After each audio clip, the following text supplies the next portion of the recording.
Mari bergerak bersama guru penggerak, menebar manfaat bagi pendidikan merdeka. Lekas bergerak dalam pendidikan penggerak, ciptakan generasi unggul penopang bangsa. Mari bergerak, lekas bergerak, dan selalu menggerakkan. Mari bergerak, lekas bergerak, dan selalu menggerakkan.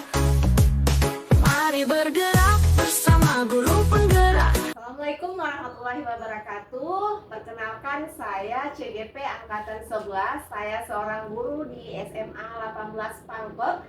Siang ini saya berkesempatan untuk mewawancarai salah satu bapak kepala sekolah dari asal SMA 1 Pangkep yang bernama Pak Samsul Ardi SPD MPD tentang pengambilan keputusan kasus-kasus dilema etika. Baiklah Pak, Assalamualaikum warahmatullahi wabarakatuh. Waalaikumsalam warahmatullahi wabarakatuh. Saya berharap Bapak dengan senang hati dan terbuka dalam menjawab beberapa pertanyaan yang saya ajukan. Ya. Oke, baiklah Pak. Pertanyaan pertama, bagaimana Bapak dapat mengidentifikasi kasus-kasus yang merupakan dilema etika atau bujukan moral? Ya. Untuk mengidentifikasi kasus-kasus yang sifatnya dilema etika atau bukan moral itu harus dipahami terlebih dahulu apa itu dilema etika dan apa itu bukan moral. Dilema etika itu biasanya adalah pertaruhan antara atau pemilihan suatu masalah di mana di dalamnya ada unsur benar melawan benar. Artinya dua hal ini dua-duanya benar, cuma kita harus diminta untuk memilih mana yang lebih utama, mana yang lebih dikedepankan. Sedangkan untuk bujukan moral itu jelas bahwa bujukan moral itu adalah pertaruhan antara kebenaran dan ketidakbenaran atau pertaruhan antara hal-hal yang bersesuaian dengan hukum dan yang bertentangan dengan hukum. Sehingga dilema etika dan bujukan moral itu jelas perbedaannya dilihat dari pengertian dan kasus-kasusnya juga berbeda. Oh, baiklah. Ya, pertanyaan kedua Pak, bagaimana Bapak menjalankan pengambilan keputusan di sekolah Bapak, terutama pada kasus-kasus di mana ada dua kepentingan yang sama-sama benar atau sama-sama mengambil nilai kebajikan? Untuk kasus-kasus yang dua-duanya adalah kebenaran, untuk pengambilan keputusannya itu tentu kita harus dulu pengambilan keputusan itu harus berbasis data. Artinya kita harus identifikasi dulu hal-hal apa dari kedua masalah itu, yang mana yang paling utama, yang mana harus dikedepankan, yang mana yang harus didahulukan, dan yang mana yang bisa ditunda. Kemudian yang berikutnya adalah meminta pertimbangan juga kepada teman-teman, tentang pandangan mereka tentang masalah itu. Setelah dirasa datanya cukup, kemudian barulah kita membuat keputusan terkait dengan kedua masalah tersebut. Nah, yang harus dipertimbangkan di dalam pengambilan keputusan itu adalah bahwa keputusan itu betul-betul harus berlandaskan kepada nilai-nilai kebenaran, nilai-nilai kemanusiaan, nilai-nilai kebajikan, sehingga keputusan itu betul-betul bisa bermanfaat dan bisa efektif dan tepat dan bisa dilaksanakan oleh orang-orang yang terkena dari imbas keputusan itu. Terus Pak, langkah-langkah atau prosedur seperti apa yang bisa Bapak lakukan selama ini? Kalau prosedurnya selama ini yang saya lakukan sebenarnya yang pertama itu pandang dulu. Ini sebenarnya kasusnya benar lawan benar ini sebenarnya dari sudut pandang mana? Apakah ini kalau ditinjau tidak ada hukum yang dilanggar? Nah, itu yang pertama. Kemudian tidak bertentangan dengan tugas pokok dan fungsi kita sebagai ASN. Nah, kemudian yang berikutnya harus dipandang juga bahwa karena dua-duanya ini adalah kasus benar, kita juga harus memandang sisi kemanusiaan, atau artinya pertimbangan misalnya kalau kasusnya misalnya kadang yang menjadi kasus itu adalah biasanya ada anak-anak yang harusnya tinggal kelas tetapi berprestasi di bidang lain. Nah, itu yang jadi masalah biasanya. Kadang terjadi di sekolah, sehingga untuk memutuskan itu, nah itu tadi, identifikasi baik-baik masalahnya dulu, kemudian lakukan pendekatan, kemudian timbang dari sisi hukum, sisi tugas pokok dan fungsi, kemudian sampaikan juga kepada siapa-siapa yang terkait dengan masalah itu. Setelah itu barulah ambil keputusan. Baik Pak, jadi selama ini Bapak hal-hal apa saja yang Bapak anggap efektif dalam pengambilan keputusan pada kasus-kasus yang dilema etika, Pak? Kalau untuk kasus-kasus dilema etika, yang efektif itu adalah apabila keputusan itu bisa dilaksanakan dan tidak menyebabkan konflik. Artinya keputusan itu menjadi win-win solution. Artinya keputusan itu dari sisi kemanusiaan juga iya benar, dari sisi hukum juga iya benar. Kemudian tidak mencederai salah satu di antara dua hal yang bertentangan itu, sehingga keputusan itu bisa dilaksanakan secara penuh oleh semua orang. Oke, luar biasa Pak. Jadi selama ini hal-hal yang merupakan tantangan Bapak dalam pengambilan keputusan pada kasus dilema etika, Pak, seperti apa? Ya, untuk kasus dilema etika itu tantangannya memang itu tadi, menentukan mana yang paling utama dan yang mana yang paling sesuai dengan kondisi yang terjadi pada saat itu. Karena dilema etika itu dua-duanya benar, sehingga penentuannya itu memerlukan pemikiran yang mendalam, memerlukan analisis yang panjang, sehingga bisa diambil keputusan yang terbaik. Jadi kendala terbesarnya itu yang paling utama biasanya itu adalah konflik kepentingan yang paling sering terjadi. Artinya dua kasus ini benar, tetapi yang terlibat dalam kasus ini adalah dua hal yang sama-sama kepentingannya sangat berpengaruh. Nah, sehingga fokusnya kita pada saat itu, kalau terjadi hal demikian itu adalah mengutamakan dulu yang mana lebih utama, yang mana lebih penting, yang mana yang harus didahulukan. Jadi langsung menyelesaikan di tempat atau memiliki sebuah jadwal, menyelesaikan bentuk prosedur seperti apa yang dijalankan, Pak? Kalau untuk kasus-kasus begini, yang kasusnya sedikit agak besar, biasanya kita buat tentukan jadwal atau atur jadwal supaya pengambilan keputusannya bisa enak, nyaman, kemudian tidak terburu-buru. Nah, kalau untuk prosedur, tentu sebagai seorang pemimpin yang pertama harus memikirkan dulu, ini masalah dilema etika ini dari sisi dari sisi paradigmanya misalnya, dari sisi paradigma itu apanya?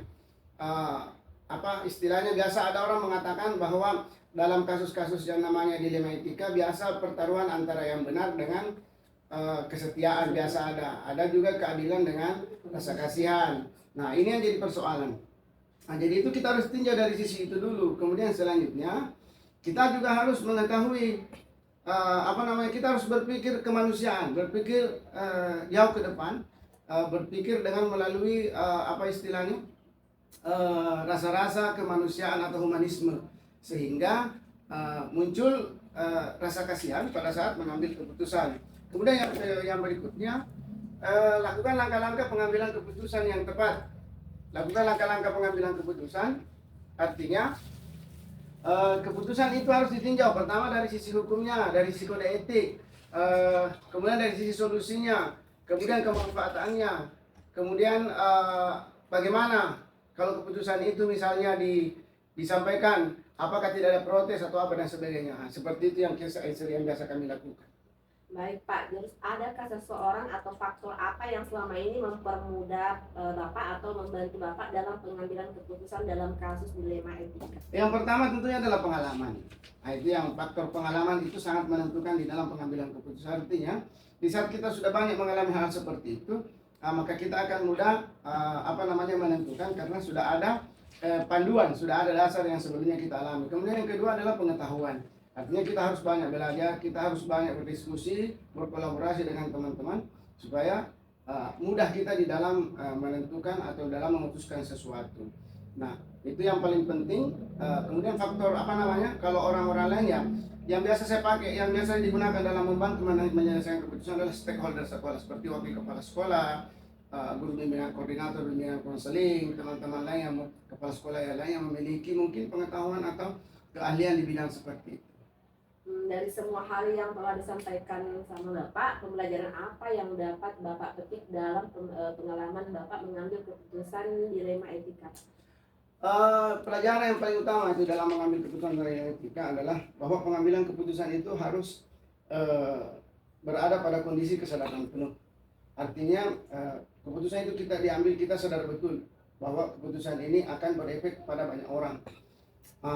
Kemudian hal yang lain yang harus kita cermati adalah bahwa pengambilan keputusan itu tidak gampang. Jadi butuh pengetahuan, butuh pengalaman, dan butuh teman kolaborasi yang dapat membantu kita di dalam memutuskan suatu persoalan seperti itu. Baiklah Pak, luar biasa sekali obrolan kita di siang hari ini. Terima kasih Pak atas waktu dan Ya. kesempatannya untuk berbincang dengan Bapak pada siang ini. Semoga kita menjadi obrolan ini menjadi lebih bermanfaat, khususnya bagi saya sendiri. Oke, terima kasih banyak Pak. Assalamualaikum warahmatullahi wabarakatuh. Waalaikumsalam. Baiklah, demikian wawancara dengan Bapak Kepala Sekolah SMA 1 Pangkep, yaitu bernama Samsul Ardi SPD MPD. Semoga bermanfaat untuk kita semua, khususnya untuk saya sebagai guru penggerak. Salam guru penggerak. Assalamualaikum warahmatullahi wabarakatuh. Mari bergerak bersama guru penggerak, menebar manfaat bagi pendidikan merdeka. Lekas bergerak dalam pendidikan. Assalamualaikum warahmatullahi wabarakatuh. Perkenalkan, nama saya Inci Nurma Sabudin SPD MPD SPD GR, calon guru penggerak angkatan 11. Saya adalah seorang guru di SMA 18 Pangkep. Siang ini saya berkesempatan untuk melakukan wawancara dengan Bapak Andi Khairul SPD MPD, Kepala Sekolah SLB 1 Pangkep, tentang pengambilan keputusan pada kasus-kasus dilema etika. Baiklah Pak, selamat pagi. Assalamualaikum warahmatullahi wabarakatuh. Waalaikumsalam. Baiklah Pak, hari ini bisa saya luangkan waktunya untuk pertanyaan tentang kasus dilema etika. Ya, Oke, baiklah, pertanyaan pertama.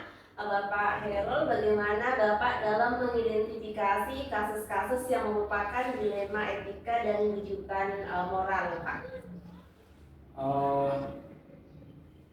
Tentu ini kasus dilema etika dan rujukan moral ini yang kasus yang memang kadang rumit ya, bijak. Iya, Pak. Tentu saya sebagai kepala sekolah itu pertama identifikasi dulu, Iya. ya kasusnya seperti apa. Kemudian saya pelajari detailnya seperti apa.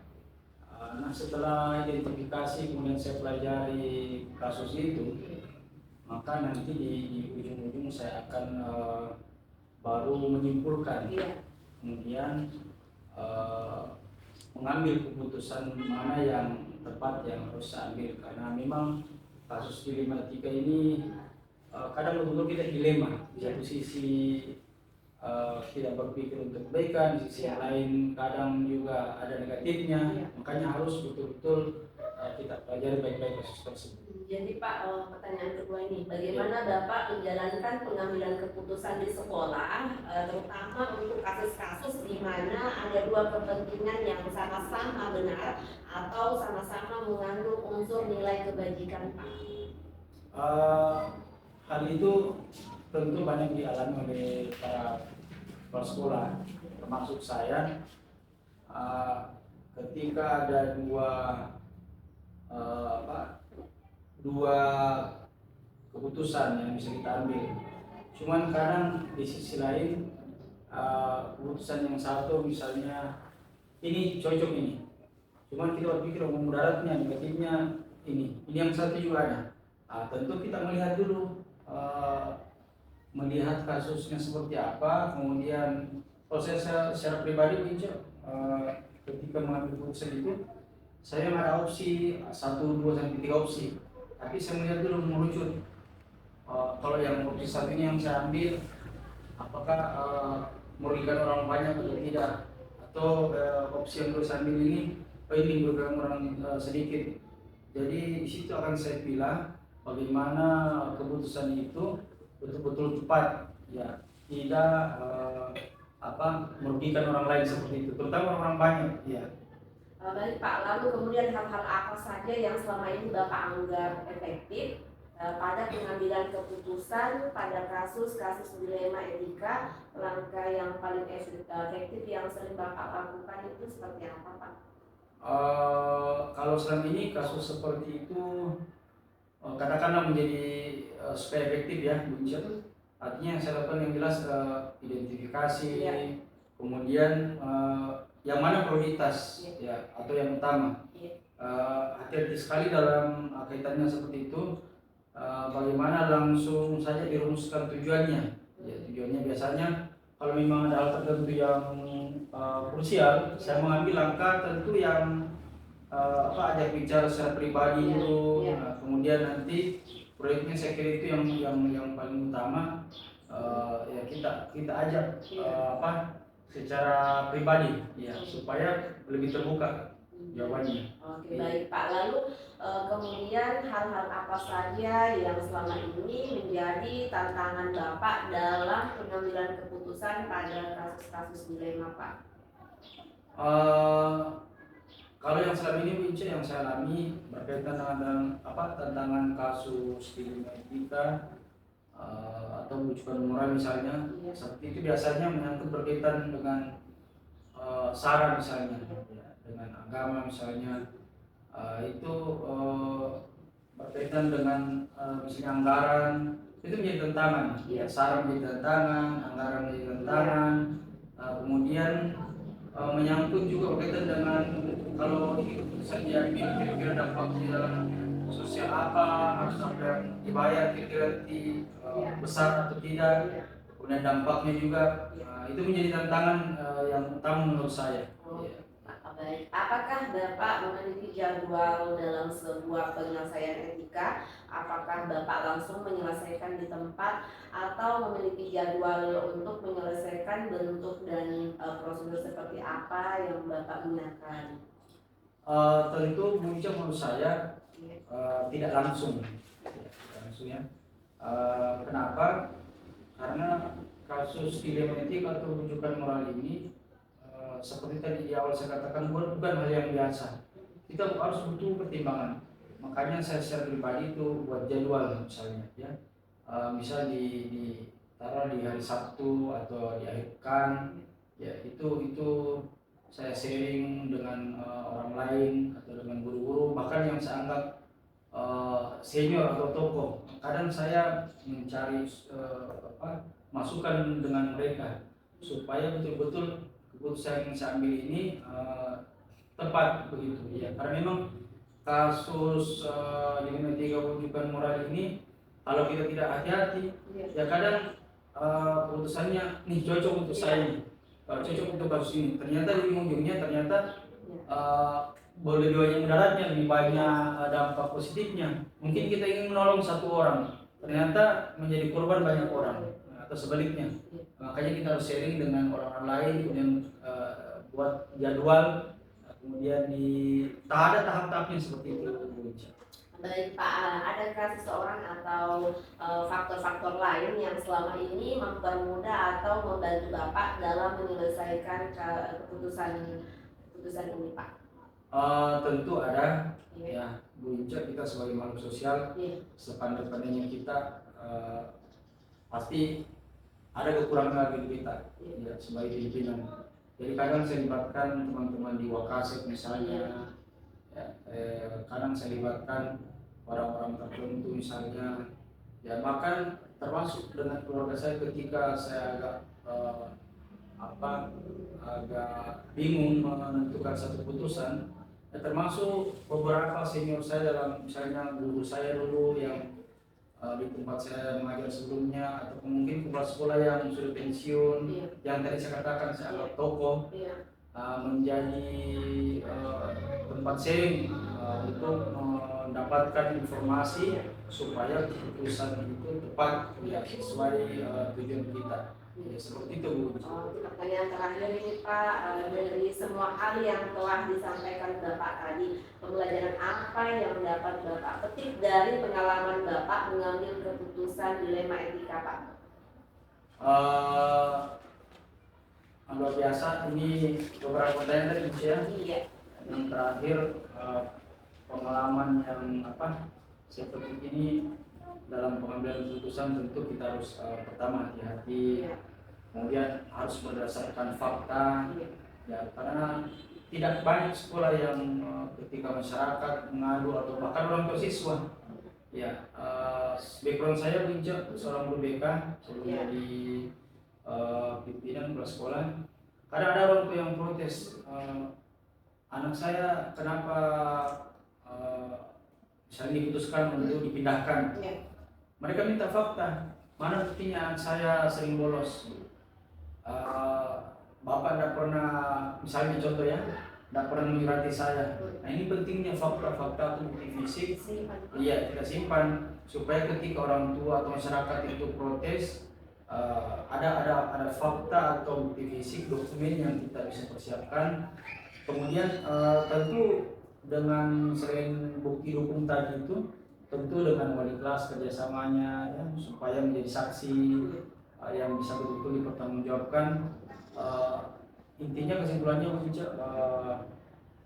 saya kira untuk pengalaman dalam pengambilan keputusan ya di etika maupun rujukan moral ini memang kita harus melalui tahap ya.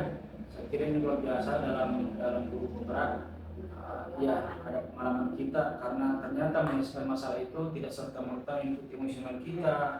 Ini yang cocok, padahal mungkin ada pendapat orang lain yang lebih bagus. Nah itulah saya kira pengalaman yang saya dapatkan termasuk dalam bincang-bincang kita ini. Ya. Betul Pak. Oke, terima kasih banyak Pak atas Ya. waktu dan kesempatannya untuk berbincang dengan saya. Semoga ini menjadi obrolan yang sangat bermanfaat bagi saya sendiri sebagai calon guru penggerak ya Pak. Oke, Ya, baik. terima kasih Ya. Pak Andi Hairul atas waktunya. Ya, semoga sukses Bu. Oke, baik. Demikian wawancara dengan Bapak Kepala Sekolah SLB 1 Negeri 1 Pangkep, Bapak Andi Hairul, SPD MPD GR. Semoga bermanfaat dan salam guru penggerak. Assalamualaikum warahmatullahi wabarakatuh. Waalaikumsalam. Mari bergerak bersama guru penggerak, menebar manfaat bagi pendidikan merdeka. Lekas bergerak dalam pendidikan penggerak, ciptakan generasi unggul penopang bangsa. Mari bergerak.